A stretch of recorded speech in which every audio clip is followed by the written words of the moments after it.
திமுக கட்சி கூட பிரேமலதா விஜயகாந்த் அவருடைய தலைமையிலான தேமுதிக கட்சி இப்ப கூட்டணியில இணைஞ்சிருக்காங்க. ஆனா இதே திமுக கட்சியில் உள்ள சிவாஜி கிருஷ்ணமூர்த்தி அவர் தான் பிரேமலதா விஜயகாந்த் அவர்களை பத்தி அவதூறா நிறைய மேடையில பேசியிருக்காரு.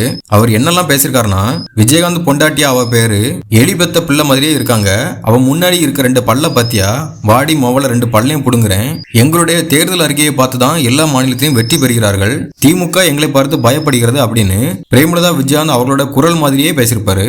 போடி இவள முறம் தொடப்பம் எல்லாம் ரெடி பண்ணி வச்சிருக்கிறோம். இன்னொரு மேடையில பஜாரின்னு சொல்லி அதுக்கு பக்கத்துல ஒரு பேட் வேர்ட் யூஸ் பண்ணிருப்பாரு. அதுக்கப்புறம் மவள உன்னத்துக்கு உள்ள போட்டு சாறு புளிஞ்சி நசுக்கு நசுக்கிடுவோம் அப்படிங்கிற மாதிரி அவதூறா பேசியிருப்பாரு. பெண்களை மதிக்க கூட தெரியாத, அதுவும் கட்சியில இருக்க பெண்களையே அவதூறா பேசுற இவங்க கூட தான் தேமுதிக இப்ப கூட்டணி வச்சிருக்காங்க. ஆனா கேப்டன் விஜயகாந்த் அவர்கள் மறைவுக்கு நேர்ல அஞ்சலி செலுத்த வந்த தளபதி விஜய் அவர் கண்ணாடி பட்டியல இருக்கிறத பாத்துக்கிட்டே இருப்பாரு.